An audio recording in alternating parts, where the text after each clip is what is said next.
Hello guys, ഞാൻ ഇന്നുള്ളത് വഴുതക്കാടുള്ള marine എക്സ്പോയിലാണ്. അവിടെ ചെന്ന് കയറിയപ്പം എൻട്രി ടിക്കറ്റ് ഉണ്ടായിരുന്നു ഒരാൾക്ക് 120 രൂപ വെച്ചിട്ടാണ്.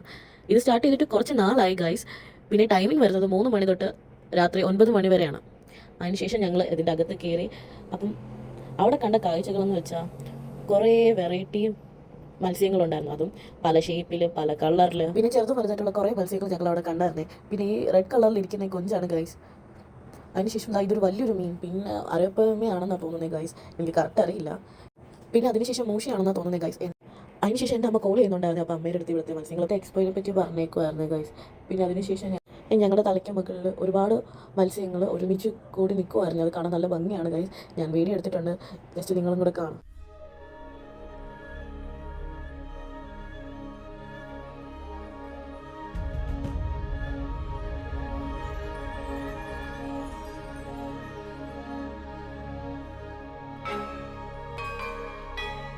പിന്നെ അതിനുശേഷം ഞങ്ങളൊരു പാമ്പിനെ കണ്ടേ. അപ്പോൾ പാമ്പ് കിടന്ന് ഉറങ്ങുമായിരുന്നു. അപ്പോൾ ഞങ്ങൾ കൈയിട്ട് തട്ടി നോക്കുവാണ് എണീക്കുന്നുണ്ടോ എന്ന്. പക്ഷേ അത് എണീറ്റില്ല. അത് കഴിഞ്ഞിട്ട് ഞങ്ങൾ ഒന്നിനെ കണ്ടപ്പോൾ ഞങ്ങളെ കണ്ടപ്പോൾ അതെന്തോ കഴിച്ചുകൊണ്ടിരിക്കുകയായിരുന്നു. ഞങ്ങളെ കണ്ടപ്പോൾ അത് അതിന് തറയിലിടുകയും ചെയ്തത്. പിന്നെ ഞാൻ വേറൊരു എക്സ്പോയിലും കാണാത്ത ഒരു സ്പെഷ്യാലിറ്റി ഇതിൻ്റെ അകത്തുണ്ടായിരുന്നു. ഇതിലൊരു മത്സ്യകന്യകയുണ്ട്.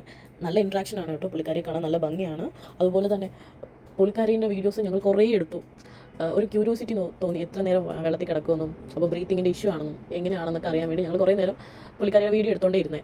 അപ്പം ബ്രീത്തിങ്ങിൻ്റെ ഇഷ്യൂ വരുമ്പം മത്സ്യകന്യക മുകളിലോട്ട് പോയിട്ട് ബ്രീത്തിങ് ചെയ്തിട്ട് പിന്നെയും തിരിച്ച് വന്ന് എല്ലാവരുമായിട്ട് ഇൻട്രാക്ഷൻ നടത്തി പിന്നെയും തിരിച്ച് മുകളിൽ പോയി ഒന്ന് ബ്രീത്ത് ചെയ്തിട്ട് പിന്നെയും തിരിച്ച് വരും. അപ്പം ഇത്രയും നേരം പുള്ളിക്കാരി കിടക്കുമ്പം നമുക്കൊരു വല്ലാത്തൊരു ക്യൂരിയോസിറ്റി ആയിരുന്നേ. അതിനുശേഷം ഞങ്ങൾ എക്സ്പോയിന് ഇറങ്ങിയതിന് ശേഷം അവിടെ കുറേ എക്സിബിഷൻ ഉണ്ടായിരുന്നേ. ആ എക്സിബിഷനിൽ കുറേ വെറൈറ്റി പ്രോഡക്റ്റ്സ് ഒക്കെ ഉണ്ടായിരുന്നു. അപ്പോൾ ഞങ്ങളൊരു പ്രോഡക്റ്റ് ട്രൈ ചെയ്തേ. ഇതൊരു പ്രൊമോഷനൊന്നുമല്ല, ഞങ്ങൾ വീഡിയോ എടുത്ത സമയത്ത് ആ ഒരു ചേച്ചി ഞങ്ങൾക്ക് എക്സ്പ്ലെയിൻ ചെയ്ത് തരുവാണ്. ഇതെന്ന് പറയുന്നത് ഇതൊരു സോപ്പാണ്. ഈ സോപ്പ് ഇപ്പോൾ നമുക്ക് ടാൻ ഉള്ള കയ്യിൽ ഈ സോപ്പ് ഒന്ന് റബ്ബ് ചെയ്ത് ഒന്ന് വാഷ് ചെയ്ത് കഴിയുമ്പോൾ ഈ ടാൻ മാറുമെന്ന് ആ പുള്ളിക്കാരി നമ്മുടെ എക്സ്പ്ലെയിൻ ചെയ്ത് തരുന്നത്. അപ്പം കാക്കു ഒന്ന് ചെയ്ത് കഴിഞ്ഞപ്പം എൻ്റെ അനിയനെ ഒന്ന് ട്രൈ ചെയ്ത് നോക്കി. അപ്പോൾ ഞങ്ങൾ മേടിച്ചു കേട്ടോ, 2 സോപ്പ് മേടിച്ചു. അതൊക്കെ കഴിഞ്ഞ് ഞങ്ങൾ തിരിച്ചങ്ങോട്ട് പോയിക്കൊണ്ടിരുന്ന സമയത്ത് ഒരു അമ്മാവൻ പഞ്ഞിമിഠായി ഉണ്ടാക്കുന്നത് കണ്ട്. അതിനുശേഷം അവിടെ എൻ്റർടൈൻമെൻറ്റ് ചെയ്യാൻ വേണ്ടി ഗെയിംസ് ഉണ്ടായിരുന്നു.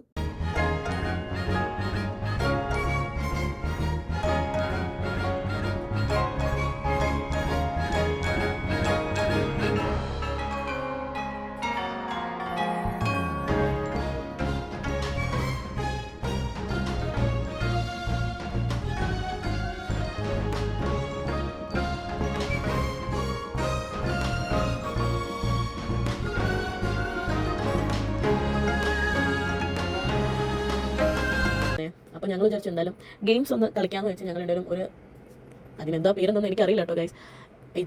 ഇതെന്ന് പറയുന്നത് ഈ നമ്പറിൽ ഏത് നമ്പറിൽ വേണമെങ്കിലും നമുക്ക് ഈ ബോൾ വീണാൽ നമുക്ക് അതിനനുസരിച്ചുള്ള പ്രോഡക്റ്റ് കിട്ടും. അപ്പം ഞങ്ങൾക്ക് വീണപ്പം 24 എന്തോ ആയിരുന്നു എന്ന് തോന്നുന്നത്. 24 നമുക്കൊരു ബാസ്ക്കറ്റ് ആക്കിയിട്ട്. അപ്പോൾ നിങ്ങൾക്ക് അവിടെ ചെല്ലുമ്പം ഒന്ന് പോകാൻ തോന്നുവാണെങ്കിൽ ജസ്റ്റ് ഒന്ന് പോയി കളിക്കുമ്പോൾ നിങ്ങൾക്ക് ഗിഫ്റ്റ് കിട്ടാതിരിക്കത്തില്ല. എന്തായാലും എന്തെങ്കിലും ഒരു ഗിഫ്റ്റ് നിങ്ങൾക്ക് കിട്ടും. കുഞ്ഞുമക്കളെ കൊണ്ട് എവിടെയെങ്കിലും പോകാൻ നോക്കുന്ന പാരൻസ് ഒരു ദിവസം ഇവിടെ വന്ന് കുറച്ച് നേരം ഒന്ന് കുഞ്ഞുമക്കളെ കാണിക്കുകയാണെങ്കിൽ നല്ലതായിരിക്കും എന്നാണ് എൻ്റെ ഒരു അഭിപ്രായം. പിന്നെ അത് കഴിഞ്ഞ് അവിടേക്ക് ചുറ്റി കറങ്ങിയിട്ട് ഞങ്ങൾ ഇറങ്ങി ഗൈസ്. അപ്പോൾ ഇന്ന് ഇത്രയേ ഉള്ളൂ. അപ്പോൾ താങ്ക് യു.